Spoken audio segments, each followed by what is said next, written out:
एक बार बिलासपुर में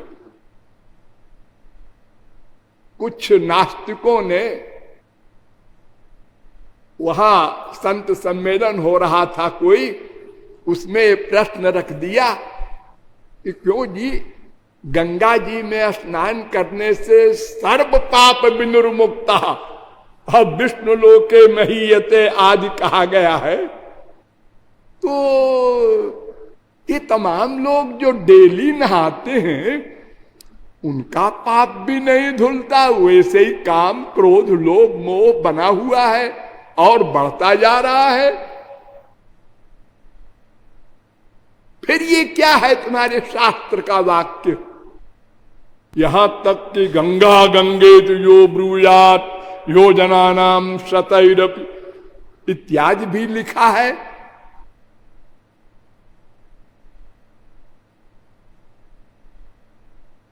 वो वहां जो संत सम्मेलन हो रहा था, वो बेचारे संत लोग भोले भाले थे, पुस्तक पढ़ के बोलने वाले, भागवत वगैरह के, वो जवाब नहीं दे सके। उन्होंने हमको फोन किया कि ऐसा बड़ा गंभीर मामला आ गया है, आइए आप बचाइए। तो मैंने कहा क्या मामला है? ओ मामला नहीं बताया हमको। मैं जब वहां पहुंच गया तब बताया ये प्रश्न है। हमने कहा ये भी कोई प्रश्न है? हमने पहले कहा भाई जिन महानुभावों ने प्रश्न किया है कृपया मंच पर आ जाएं। और हमने उनसे कहा कि मैं तमाम शास्त्र वेद बोलने नहीं आया, मैं भी लेक्चर दे रहा हूं नागपुर में, मेरे पास समय नहीं है, मैं एक छोटी सी बात कहने आया हूं। आप लोग कहते हैं गंगा नहाने से कोई पाप नहीं धुलता, और आपका शास्त्र कहता है पाप धुलता है। यही प्रश्न है ना? हाँ, यही प्रश्न। हमने कहा एक बात बताओ, एक शीशी लो, शीशे में गंदी चीज भरो और शीशी को पैक कर दो और गंगा जी में डाल दो, फिर शीशी को 1 घंटे बाद निकालो, पैकिंग खोल दो। उस गंदी चीज का आचमन लेगा कोई? नहीं। क्यों? है वो तो वैसे ही है जैसे गंगा जी में डालने के पहले था। हाँ, वो गंगा जी में मिला कहां? हाँ, तो हमने कहा है गंगा जी में जो नहाने जाते हैं, एक गंगा जी में इनका मन नहाता है कि इनका शरीर नहाता है? गंगा नाम की पर्सनैलिटी कौन है इनको पता है? नहाने वालों को। ये तो पानी में नहाते हैं। गंगा देवी कौन है? उनका आवाहन किया गंगा में घुसने के बाद, और उन गंगा माता में मन का अटैचमेंट किया? दोनों नहीं किया। यानी गंगा में ये खड़े भी नहीं हुए, ये तो पानी में खड़े हुए। और नंबर 2, जिसमें गंदगी है, जिसको शुद्ध करना है, वो तो मन है। शरीर धोने के लिए गंगा जी में थोड़े गए हैं, वो तो अपने घर में नहा लेंगे। मन में पाप है ना, तो मन तो गंगा जी में डूबा नहीं, तो निष्पाप कैसे होंगे वो? अगर मन डूबेगा तभी निष्पाप होंगे। जैसे वो शीशी वाला गंदी चीज अगर गंगा जी में डाल दो, उसको गंगा जी में एक हो गया, अब उस गंगा जल का आचमन सब ले रहे, वो गंगा जी बन गया। हाँ, समझ गए समझ गए। तो ये संत कहता है मीना स्नान परा। अरे मछली तो वहीं पैदा होती है गंगा जी में, और वही दिन रात पीती रहती है और वही मर जाती है। बड़ी मछली छोटी मछली को खा लेती है या बीमारी में मर जाती है, मरना सबको है, तो क्या उसको वैकुंठ मिलता है?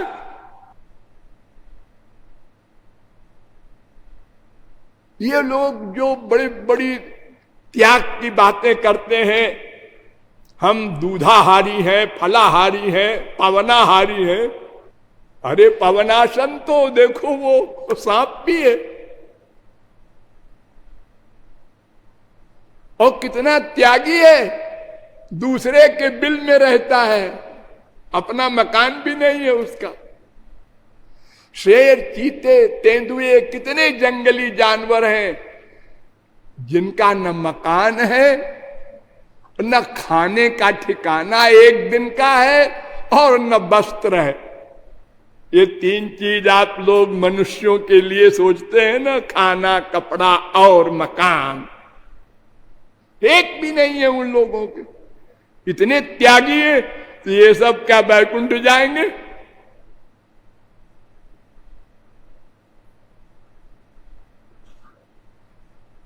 निराशा खलु चातक, चातक केवल स्वाति के नक्षत्र का जल पीता है। हाँ, बड़ा भारी त्यागी है। ये जो विश्वामित्र वगैरह के बारे में हम पढ़ते हैं उनसे भी आगे है, तो क्या ये वैकुंठ जाएगा? कहां लिखा है? चूहा बिल में रहता है,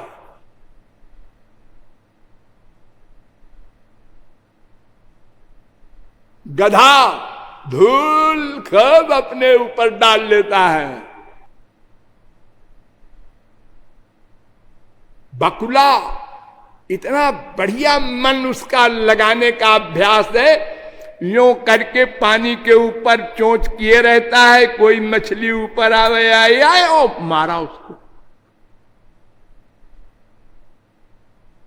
तो क्या वो योगी हो गया? उसको योगियों की गति मिलेगी? इससे कुछ नहीं होगा। कुरुते गंगा सागर गमनम व्रत परिपालन मथवादानम भक्ति विहीनम सर्वमनेन मुक्तिर न भवति जन्म शतेन। शंकराचार्य कह रहे हैं, कुछ भी करो, तीर्थों में घूमो, कुछ करो, इससे कुछ नहीं बात बनेगी। ना हम वेदैर न तपसा न दाने न चेज्या, किसी भी धर्म कर्म से मुझे कोई नहीं प्राप्त कर सकता। गीता कह रही है 11:53। बड़े बड़े नाटक संसार में लोग करते हैं, जबकि वेद ने पहले ही कह दिया, नायमात्मा प्रवचने न लभ्यो न मेधया न बहुना श्रुते न। कोई भी साधन करो,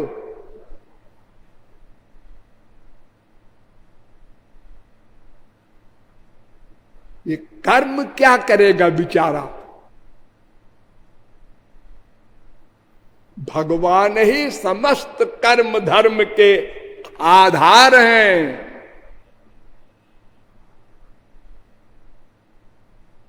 अगर भगवान को छोड़ दिया तो साहब जीरो हो गया।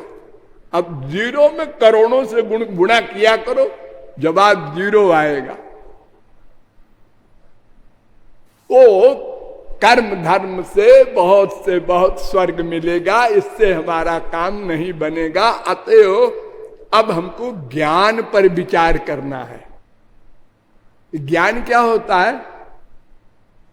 ज्ञान मैंने आपको एक दिन बताया था ना भागवत से, कि वदन्ति तत्तत्त्वविदस् तत्त्वं यज्ञान मद्वयम् ब्रह्मेति परमात्मेति भगवानिति शब्दते। पहले स्कंद के दूसरे अध्याय का 11वां श्लोक। अद्वय ज्ञान तत्व सुप्रीम पावर के 3 स्वरूप हैं। एक का नाम ब्रह्म, एक का नाम परमात्मा, एक का नाम भगवान। भगवान 3 नहीं है, एक ही भगवान के 3 अभिन्न स्वरूप हैं। क्या मतलब? जिसमें बहुत कम शक्ति प्रकट हो उसको ब्रह्म कहते हैं। केवल 2 काम, 2 शक्ति उसमें प्रकट होती है, अपनी सत्ता की रक्षा और स्वरूपानंद, बस। और ब्रह्म कुछ नहीं करता। उसके उपासक को ज्ञानी कहते हैं। वो भगवान का ही स्वरूप है, लेकिन उसमें शक्तियां प्रकट नहीं होती। और भगवान में सब शक्तियां प्रकट होती हैं। श्री कृष्ण में इतना सा अंतर है। ब्रह्म कृष्णयो रैक्यात्, 2 तत्व नहीं है। भूल करके भी ना सोचना ब्रह्म कुछ और है।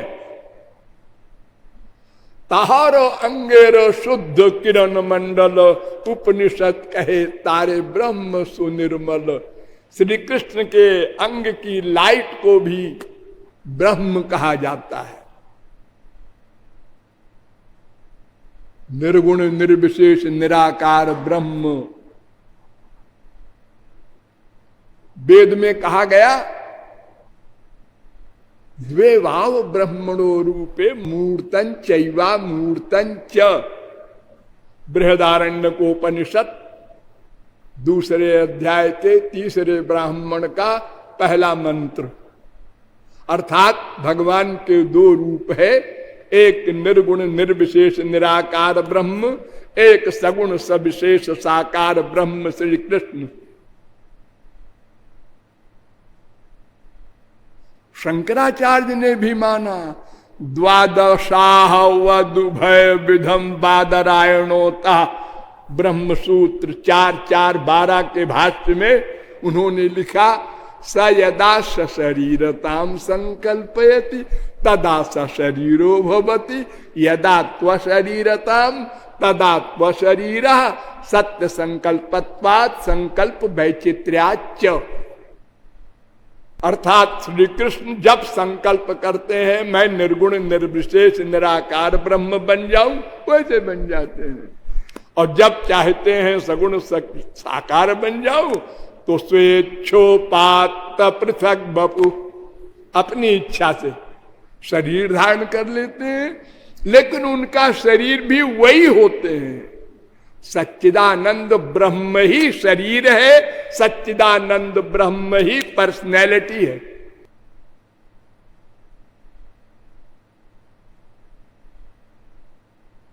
देह देह भिदा चैव नेश्वरे विद्यते क्वचित। देह देही का भेद भगवान श्री कृष्ण में नहीं है।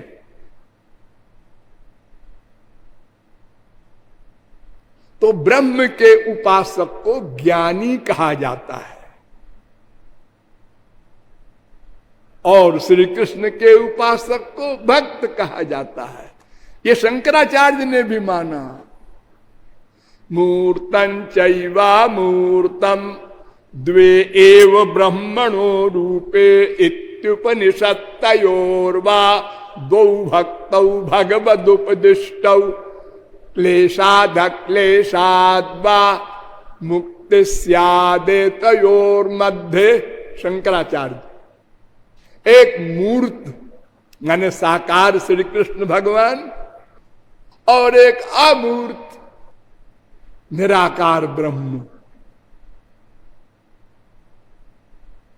दोनों भगवान के स्वरूप हैं।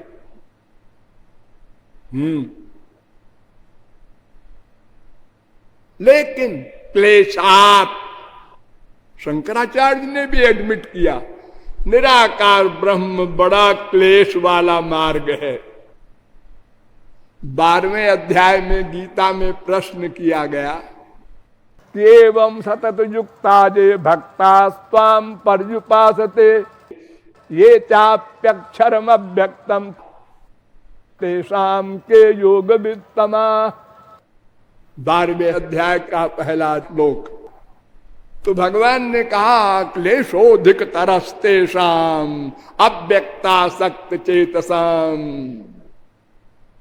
अव्यक्ता ही गतिर दुखम देहवद्भिरवाप्यते।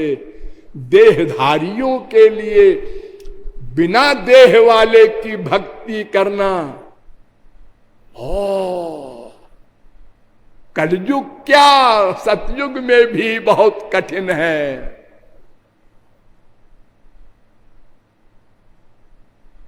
क्यों?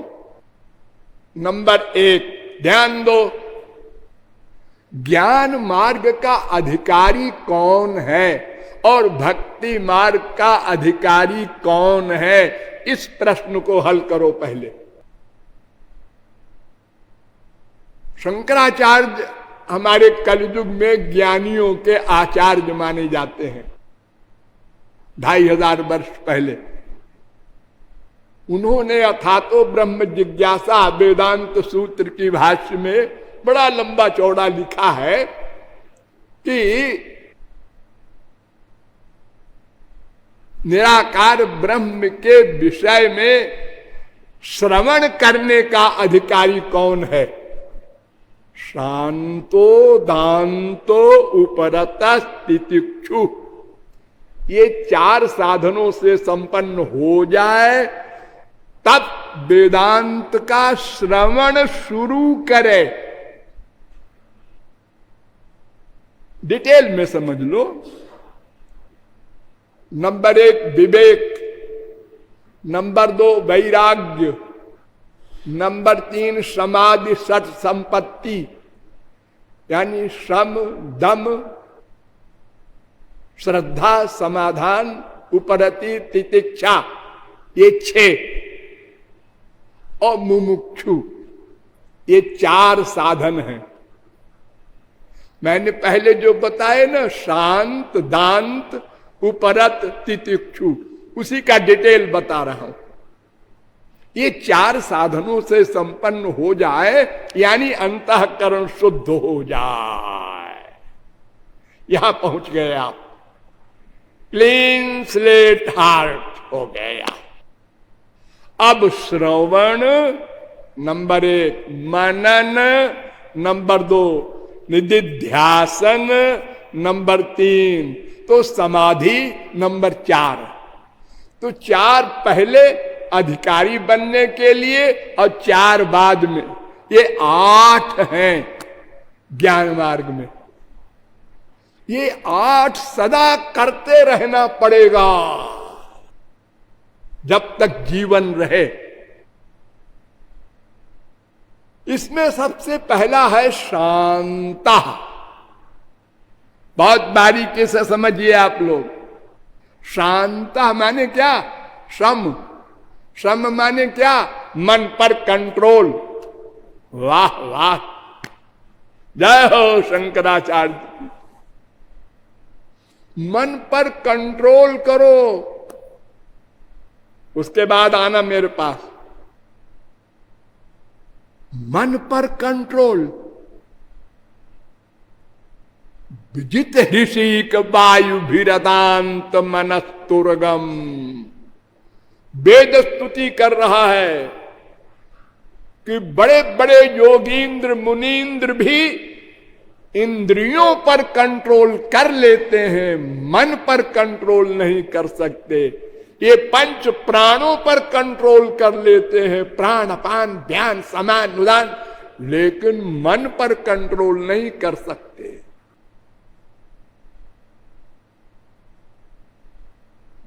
मन पर कंट्रोल। ऋषभ भगवान के सामने सिद्धियां आई, भागवत में कथा है। तो उन्होंने कहा आप लोग कौन है? हमने कहा अड़ी मालिक मैं गरिमा, हम लोग सिद्धि हैं। आप कैसे आई यहां? आपकी सेवा के लिए। भाग यहां से, सेवा करेगी। न कुर्यात कर्हिचित सख्यम मनस ह्यनवस्थित। भागवत 5वें स्कंद के 6ठे अध्याय का 3रा श्लोक। कोई भक्त योगी ज्ञानी मन पर विश्वास न करे, ये ऋषभ भगवान का उद्घोष है। रिद्धि सिद्धि हम ले लेंगे गए। योगिन कृतमैत्रस्य पत्युर्जाएव पुंश्चली। 5वें स्कंद के 6ठे अध्याय का 4था श्लोक। ये बड़े बड़े योगियों को मन धोखा दे देता है। जैसे दुराचारिणी स्त्री पति से तो प्यार की एक्टिंग करती है और दूसरे पुरुष से प्यार करके उससे पति का वध करवा देती है, ऐसे ही ये मन इतना दुश्मन है कि योगियों के भी ऊपर काम क्रोध लोभ का हमला करा करके पतन करा देता है। योगियों के, संसारी लोगों की क्या कथा। इतना बड़ा ये भयानक है मन। भगवान ने अपने आप को बड़ी बड़ी संपत्तियों में बताया है, इसमें मैं ये हूं, इसमें मैं हूं, तो उसमें मन को बताया है। दुर्जया राम मना। 11वें स्कंद के 16वें अध्याय का 11वां श्लोक। सबसे अधिक जो बलवान है मन है, सबसे अधिक।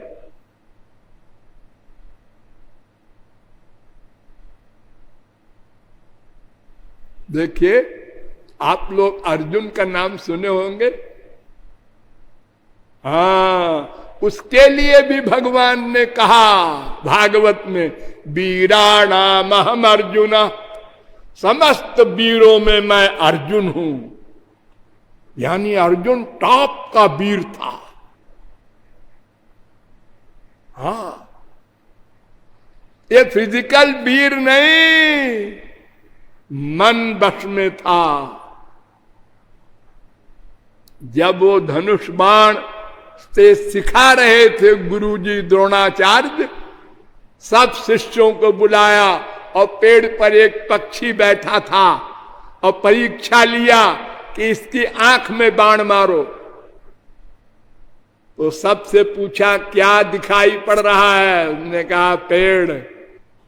पेड़ में क्या दिखाई पड़ रहा है? एक पत्ता। और अर्जुन से पूछा क्या दिखाई पड़ रहा है? उसने कहा पक्षी की एक आंख। और मार दिया बाण, ठीक उसकी आंख में लगा। इतना मन वश में था अर्जुन के। अरे ये तो मामूली बात है। एक बार स्वर्ग में गया अर्जुन, तो वहां उर्वशी का डांस हो रहा था। उर्वशी त्रैलोक्य में जो टॉप की लड़की है और डांस में भी टॉप करती है, उसके पैर की थिरकन को अर्जुन लगातार देख रहा था। अर्जुन भी डांसर था। इंद्र भी बैठा था। तो इंद्र ने देखा कि अर्जुन बहुत घूर घूर के देख रहा है उर्वशी को। ये गया, उर्वशी में आसक्त हो गया है। ये इंद्र की बुद्धि।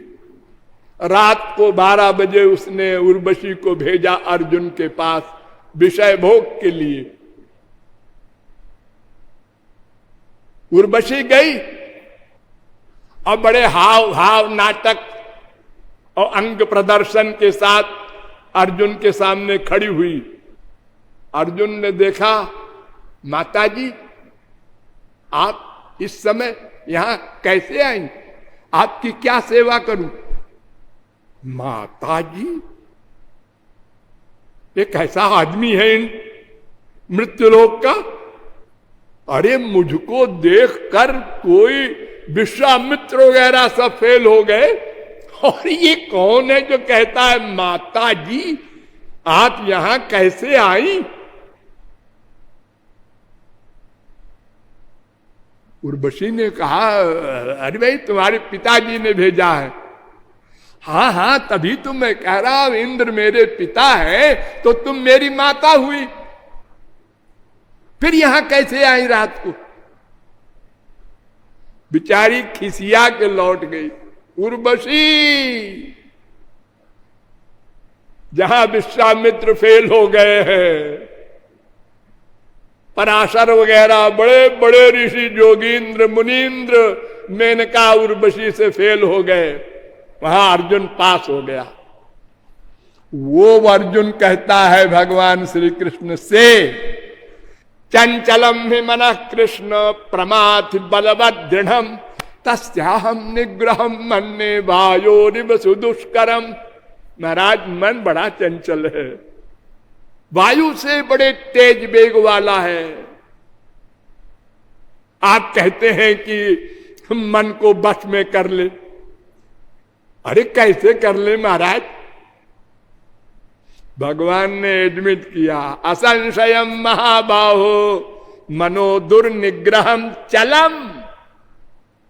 ठीक कहता है तू अर्जुन, मन ऐसा ही है।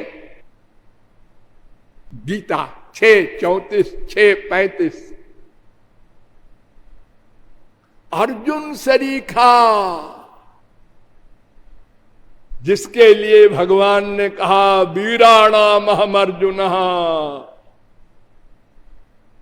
सो 11वें स्कंद के 16वें अध्याय का 35वां श्लोक।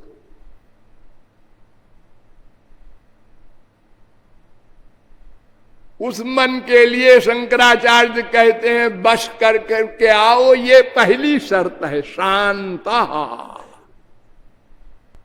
अरे मन को बश में कर लेने का मतलब माया को जीत लेना, और माया को जीत लेने का मतलब भगवान के बराबर हो जाना। लेकिन वेद का चैलेंज है न तत्समश्चाभ्यधिकश्च दृश्यते। श्वेता चतुरोपनिषद 6वें अध्याय का 8वां मंत्र, न तत्समोस्तभ्यधिका कुतोन्य।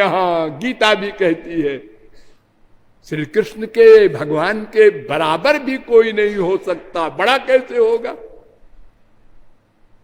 मन को कैसे कोई बस में कर लेगा? उसके बाद फिर सुने वो वेदांत इनका, अरे फिर क्या जरूरत है सुनने की, साधना करने की? हो गया काम उसका। तो मन बस में है, भगवान में लगा दिया छुट्टी। अब क्या करना है उसको?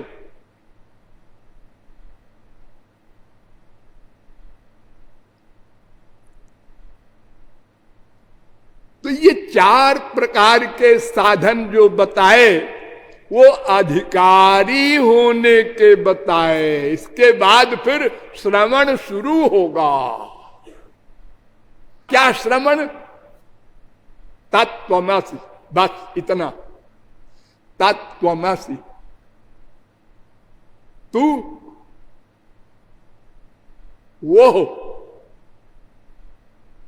वो माने ब्रह्म, तत् अत्वम माने तू, अस माने है, तू ब्रह्म है, ब्रह्म ही तू है, तू ब्रह्म है। इसका ध्यान करो। देखो देखो, नाम नहीं है ब्रह्म का, ये ब्रह्म बोल रहा हूं मैं मुंह से, उसका नाम नहीं होता, कुछ रूप भी नहीं होता। और ध्यान करो, है? हाँ, नाम भी नहीं, रूप भी नहीं। न विद्यते यस्य च जन्म कर्म वा न नाम रूपे गुण दोष एव वा। भागवत 8:3-8। उसका नाम नहीं है। अरे कुछ तो होगा, ओम ऐन कुछ कहा खाना कुछ नहीं, और रूप भी कुछ नहीं है। सत्ता मात्रम निर्विशेषम निरीहम, देवकी ने कहा था।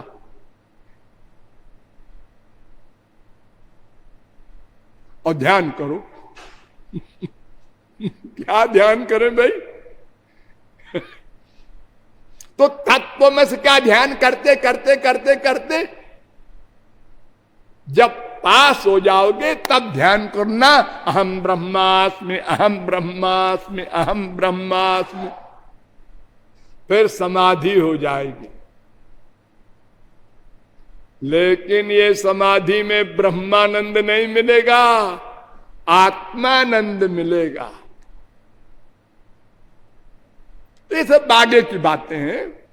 अभी सबसे पहले हम इतना बता रहे हैं कि अधिकारी होना ही 7 अरब आदमी में 7 आदमी का होना भी मुश्किल है।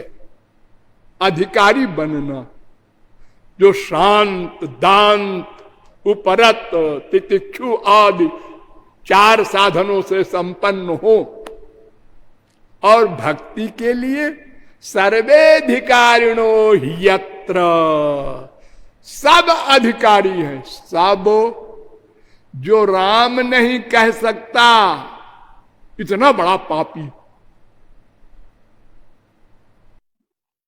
वाल्मीकि क्यों जी? जो काखा गाघा बोल सकता है, ABCD बोल सकता है, वो मरा बोल सकता है, राम नहीं बोल सकता। ऐसा कैसे?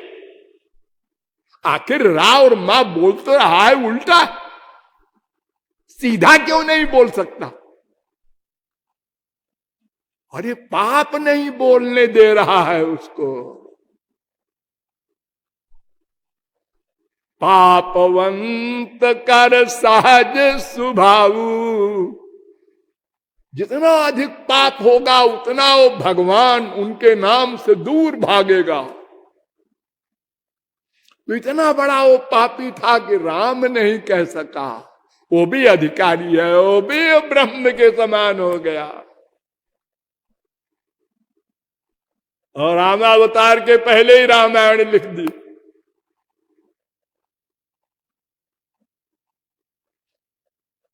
तो पुरुष नपुंसक नारी नर जीव चराचर कोय सब अधिकारी हैं भगवान के यहां। उनके सब बच्चे तो कैसे ही पापी हो।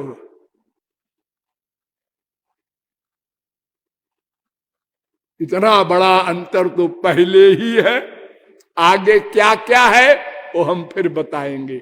बोलिए लाडली लाल की।